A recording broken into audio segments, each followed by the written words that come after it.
Welcome back into the Woody Hayes Athletic Center, ladies and gentlemen, for another Rapid Reaction. This time, we're rapidly reacting to a conversation with Heisman Trophy finalist Marvin Harrison Jr. Got a lot to break down with the 40-year vet Tim May, with Andy Backstrom. I'm Spencer Holbrook. Let's start right there with Marvin, because we're going to talk to him here in just a little bit here on the show. Tim, what is your big takeaway from hearing from the Heisman finalist, the Biletnikoff finalist, this do-it-all superstar receiver who still has quite the decision to make? Yeah, I mean, I take him at his word, because the man has never lied to us in any kind of form or fashion. He's never misled us. He's been one of the more straightforward shooters that I've interviewed over my career, et cetera. And so, if he tells me he's still torn about whether he's, for example, going to play in the Cotton Bowl or not, whether he's going to leave, and head for the NFL. I don't know if greener pasture is the right word. I understand, there's probably some effort being made to make this pasture fairly green for him. But the bottom line is he's one of the great guys I've dealt with here. And I do believe he's sincere. But what a decision to have to make. Yeah. When you think about it, we're not talking about leaving and maybe becoming a sixth-round draft pick or may not make a team. He will be considered a cornerstone for whatever NFL team that takes him, just like he is a cornerstone for this program, has been for 2.5 years now, really, going back all the way to the Rose Bowl. So, wow, I don't know if I envy him or not in that regard. Yeah, right now considered as, I think, the highest drafted, projected wide receiver since Calvin Johnson. Yeah. 2007, that's 15 years, really. That's a huge decision to make, but clearly this place means a lot to him to have it still be a decision at this point. And he also talked about, regardless if he plays in the Cotton Bowl or not, regardless if he goes to the NFL or not, he's going to be with the team in Dallas, which I think says a lot about that, of what this place means to him, what this team means to him. He was also asked about Kyle McCord, who's in the transfer portal now, he's a high school quarterback, great friend of his, and he said, wish him the best, and they're really friends more than they are quarterback wide receiver, and he's kind of repeated that the last couple of weeks, and you can see how that's true, the way he says it. And Marvin's the first player we've talked to since a lot of these guys entered the portal. He was asked about that in college football right now, all these guys going to the portal. He said, just guys doing what's best for them, and that's ultimately what it comes down to. We're going to hear from his mouth. So let's get to a conversation with Marvin Harrison Jr. All three of us got the chance to spend a little time with him after his main media session. I think you'll enjoy the little bit of conversation that we got to have with him. Let's see it. You guys know this guy. It's Marvin Harrison Jr., superstar wide receiver from Ohio State. And we're here to talk with Marv. How you doing, man? Doing good. Appreciate you guys having me. Yeah, Marv, I was just wondering, you've walked into a lot of big games, big moments, come down the tunnel, high school, college. You talked, earlier to us about, wanting to get that win over the team up north and all that kind of stuff. Hadn't happened yet, but I wanted to ask you this. What do you anticipate your nerves being like this weekend in New York? Two major awards you're up for. The Biletnikoff should not be, in my opinion, marginalized. And then the Heisman. Is it butterflies time? What do you anticipate feeling? Yeah, I think the most nervous we're going to be is if I have to give a speech, go on stage and give a speech. That's something I'm definitely nervous about, but haven't really planned one or got one ready yet. So that's something I'll probably do the next couple hours here. And but I'm just going to enjoy the moment, really. Just be super thankful that I'm there in the first place. So there's so many great players, not only in my position, but in college football as well. So. To be very blessed for the opportunity. Okay, one quick follow-up. You've always seemed comfortable about knowing people are looking at you, because you got to know that, right? Yes. Where does that come from? I think when you're the son of a Hall of Famer, a lot of eyes are on you naturally, and you kind of just embrace it after a while, and everybody can look at you on and off the field and just handle yourself accordingly. So that's kind of something that I've learned over the course of my life. Marv, you bringing the Monarch to New York City? No, I'm not. I'll have 2 days of rest right there, and just really thinking back to all the times on these weeknights, 11 o'clock at night, when it's just me in here, a couple teammates, and we're just catching on the Monarch. So I'll be able to look back to those opportunities. Yeah, what's the longest time you've gone without using that machine since you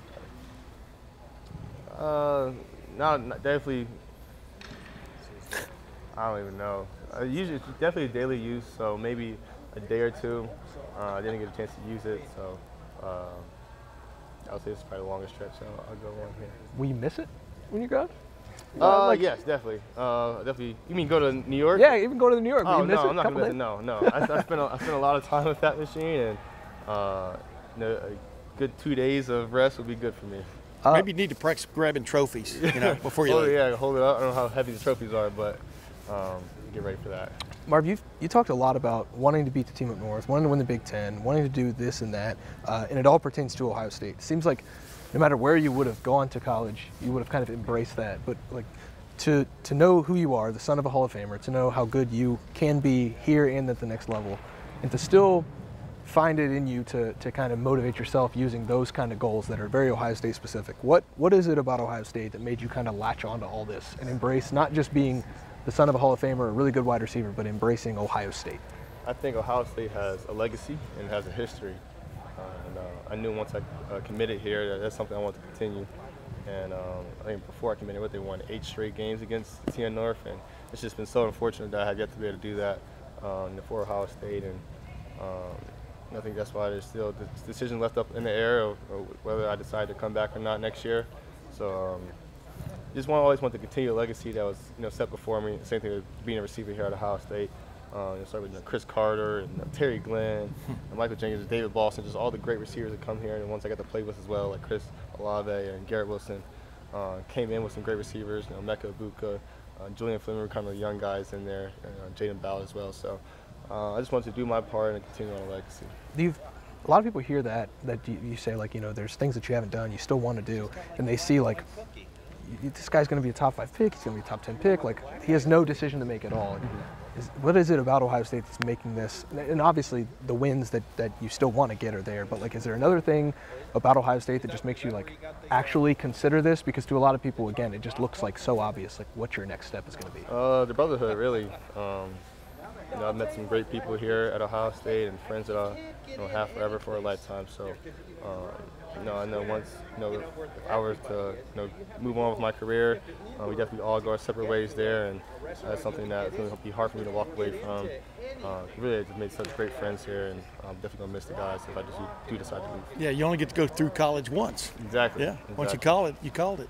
Marvin Harrison Jr. right here, heading to the Heisman Trophy ceremony this weekend. Got a Blitnikoff Award ceremony coming up as well. Lettermen Row will have that covered. Thanks, Marvin. Appreciate you joining us. Appreciate you guys having me, of course. Appreciate it. Marvin Harrison Jr. still undecided on playing in the Cotton Bowl. If you'd like to go to the Cotton Bowl, you can do so through the GameTime app or GameTime.co, the best place to buy tickets on the internet, GameTime.co. You use the promo code Buckeyes at checkout right now. You get $20 off your first purchase. The last time I checked, tickets were just a hair into the triple digits. Not that expensive. Dallas, drivable for some, flyable for others. But you can go down to the Cotton Bowl, get a ticket, get $20 off and use the promo code Buckeyes at checkout. Also, they do this thing where a lot of tickets on the secondary market, you go find one cheaper somewhere in the same section, send that in to GameTime after you buy your ticket on the GameTime app. They'll refund you 110% the difference. So, if you want to I think you can find crew tickets on there too for this championship game coming up. I mean, right on down the line there. They're all there on that app. You might have to talk to your financial advisor if you'd like to get into the crew game, though. Yeah. You don't have to do that to get into the Cotton Bowl. And you might just see number 18 play his last game at Ohio State. We're not really sure. He hasn't made a decision, and that's a decision for him to make in the next couple weeks. Hey, and the other thing, if you're debating whether you want to watch it live or on television, the great thing about Jerry World, you get to do both. You can just sit back in your seat and watch the biggest television known to man. It's one of my favorite places I've ever been in my life. It is a very surreal experience to walk in and see that Jumbotron from the rotunda. Yeah. I'm excited for Andy to experience it. It's going to be a lot of fun. If you want to go, use the promo code Buckeyes at checkout on the GameTime app or GameTime.co. Get $20 off your first purchase. That's the promo code Buckeyes. And also, LettermenRow.com, two months for $1 if you use the code OSU1 when you sign up. That's a YouTube special. So if you go to LettermenRow.com, you sign up for a new account, new members get the first 2 months for $1 when they use the code OSU1. That is so much cheaper than Peacock. That's Tim's tagline at this point. Tim, a lot of guys in the transfer portal. By the way, how many games was Ohio State on Peacock this year? Yeah. A lot to do about very little. Go ahead. A lot of guys in the transfer portal right now. I think 13 is the number for the Buckeyes as of about 1 o'clock on Thursday. That could always change, obviously. For both of you guys. Maybe I'll start with Andy this time. What's your main takeaway from the Buckeyes who have entered the portal, the ones who are no longer with us when it comes to in the building here? Yeah, well, 3 offensive starters, if you want to consider Trip Traynor a starter, because he did start a couple games, or at least 1 game this season for Ohio State, are in the portal, and I think that's the main takeaway. Of course, Kyle McCord headlines that list, starting quarterback every time a starting quarterback enters the portal, especially at a place like this where they've been Heisman finalists, and going off to the NFL after 1 or 2 years, that's definitely going to be noteworthy. He's off trying to find a new destination, so there's going to be a whole different discussion about the quarterback, what that looks like for the Cotton Bowl. But also Julian Fleming in the portal, I think that was a little bit surprising considering he's been another one of those foundational guys here, but maybe wants to maximize his final year of eligibility elsewhere. Yeah. And then Chip Trainum, as I mentioned, was a really important back, not only this year, but last year too, with a banged up backfield. So those 3 guys, I think, jump out just sheer fact that they were starters. Yeah, and the funny thing is, I remember we were asking Julian Fleming about the rumors about him leaving last year to possibly go to Penn State, you know, and that was one of those, and he quashed that rumor. But like you said, the other thing that I think some of these guys are debating is from the NIL side of things, you know, everybody wants to get to the NFL, right? But when you're in college 2 or 3, 4 years, I think it becomes more and more, you become more and more aware of what your value is in terms of the next level and stuff. And why not in this age, in this era, why not go and try to get a little bit extra somewhere else just because you don't know if the NFL is even going to happen for it. Now, with that said, a guy that I'm very intrigued about, and we asked Marvin Harrison Jr. about him during our press conference part, is Devin Brown. This is Devin Brown's moment, you know, to make a splash. And, you know, the great tweet that we all retweeted of him with the picture of the burning boats in the harbor. There's no going back. There's no retreat. This is his moment. He understands that. That's going to be a huge storyline for this bowl game for Ohio State and for bowl season other than the playoff games. Obviously, a lot of speculation about incoming guys to the transfer portal. Go to LettermenRow.com, the Lettermen Lounge message board. There's actually a lot of information in there. Not actually, as in like I'm surprised, but there's a lot of information in there for you to take in. We're trying to keep up as much as we can with what we're hearing from inside these walls over here about the Buckeyes and their transfer portal pursuit. That includes quarterback. A lot of rumors out there, a lot of untrue rumors, so you can get all this quashed and get some information that actually that's real. At LettermenRow.com and the Lettermen Lounge message board. Again, 2 months for $1 when you use the code OSU1. I promise you won't regret it. Devin Brown's tweet there is going to either go down in history, Ohio State history. Doesn't matter. He did it. I know that. I'm saying it's either going to go down as a historic moment for Ohio State, a stand that Devin Brown said he's going to compete for the job and he's going to win the job, and he does it, and then he becomes a great Ohio State quarterback where it's going to look a lot like what Tate Martell did in 2018. And there's only 2 paths there. So I'm very intrigued by how this goes. I think Devin has the talent to do it.